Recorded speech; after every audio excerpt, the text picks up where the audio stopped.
Alexandra Matthews here. Tonight we're talking about The Conjuring, The Devil Made Me Do It, coming from New Line Cinema, or as I will always fondly think of them as the house that Freddy built.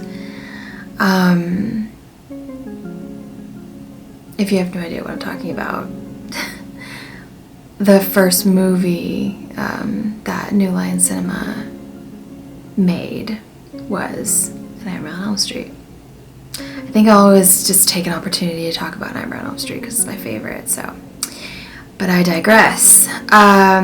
This movie took place in the 80s, and it is known as the Devil Made Me Do It case. A little boy gets possessed, and the possession moves to an older man who is dating the little boy's sister named Arnie. And Arnie kills somebody. So Ed and Lorraine Warren are enlisted to help basically try and save him from the death penalty, from spending the rest of his life in prison, to prove that he was possessed. And the way that they framed it was, and I don't know if people still do this, but when you're testifying, you put your hand on a Bible and say that you swear to tell the truth, the whole truth, and nothing but the truth, so help you God. I don't know if they still do that.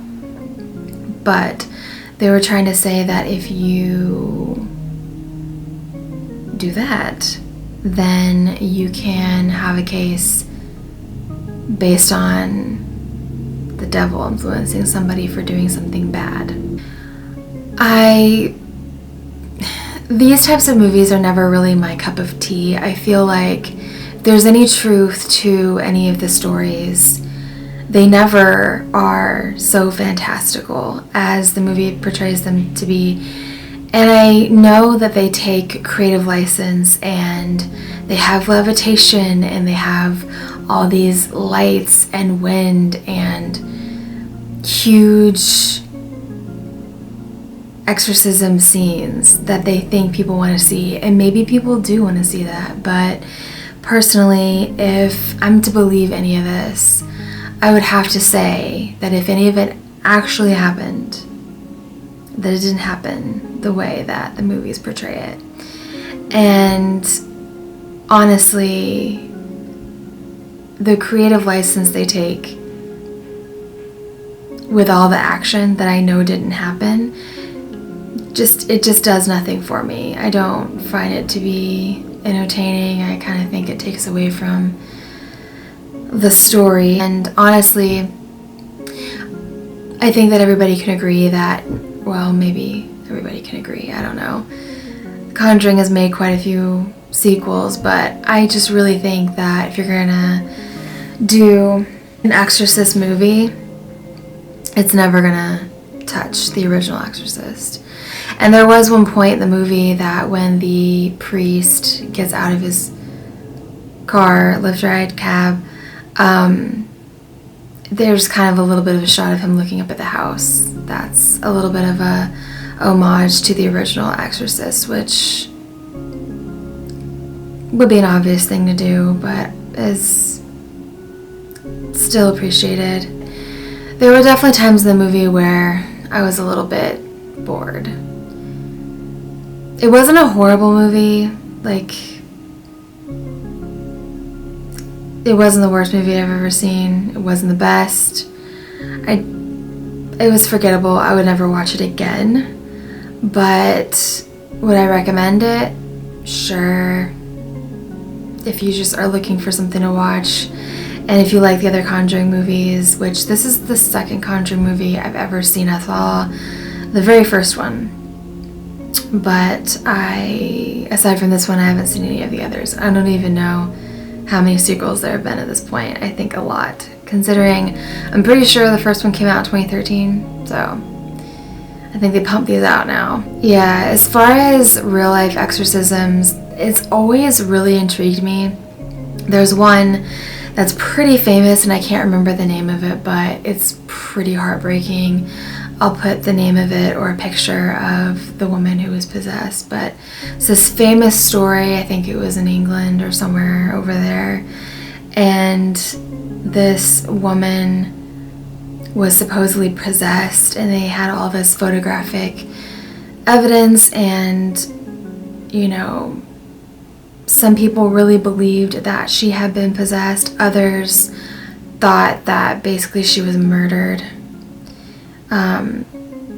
The pictures are pretty grotesque, and the woman ultimately died. So that's pretty fascinating. I mean, I can't deny that reading about this kind of thing is pretty interesting, but do I believe in it? Maybe not in the way that people try and portray it, if at all, but I'm pretty open-minded, and I know that there's a lot of things that are unexplained, but I also know that there's mental illness, there's people that want to pass hoaxes off as reality.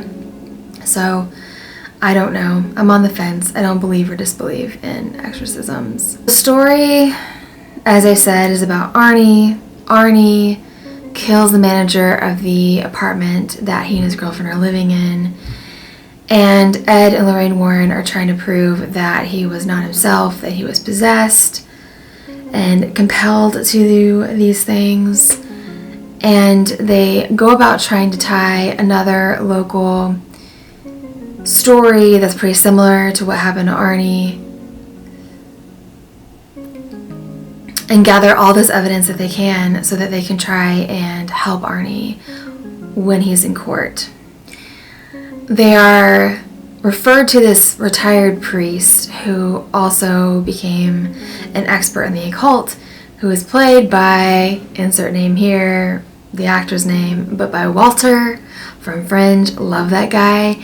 And I wonder if he just like is always the same, because when Ed and Lorraine Warren get to this retired priest's house, he's out feeding chickens, and they go to shake his hand and he says, "I have chicken shit on my hands," in the same way that Walter, my child is not happy. She has not been sleeping, so I'm gonna have to hurry up and relieve my husband, because you might be able to hear her. I'm in our room across from the apartment with the door closed. It's not gonna be a good night. Okay, anyway, it turns out that the person that is behind all this is the daughter of the priest who he had in secret. The mother died in childbirth, and he raised her alone, and she kind of got into his occult interests, but started getting into it, not just taking an interest, but practicing it, and she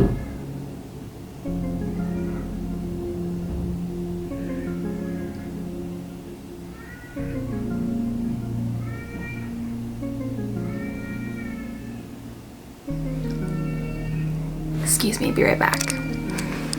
Speaking of possession, I think that my toddler is possessed. I'm just kidding. Okay. Anyway, they break her altar, the curse is broken, and Arnie serves a 5-year prison sentence, gets married to his girlfriend in prison, and according to the end credits, they're married to this day. But honestly, I just feel like this movie is pretty forgettable.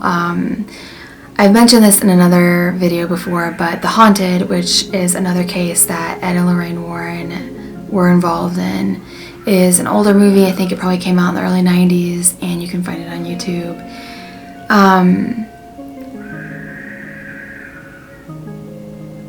Can you hear that? Jesus Christ. We don't know what's going on with her, but she's done this like a few nights in a row. Like, she won't sleep. She just screams. And that one, I feel like, is a little bit more, I mean, probably still some points that are a little fantastical, but not at this scale that The Conjuring is. but still interesting nonetheless. There's this one part in that movie, The Haunted, that deals with black masses, which I have my own experience with that, and I would love to do a video on my weird 10-year experience with night terrors, sort of. I don't know, but I would see things like that. So that's a video for another time. But I think that's pretty much it. I'm going to have a long night with my toddler. This is so stressful. Okay. But if you like this video, leave a like, subscribe, turn on notifications so that you know when I upload, and I'll see you in my next video.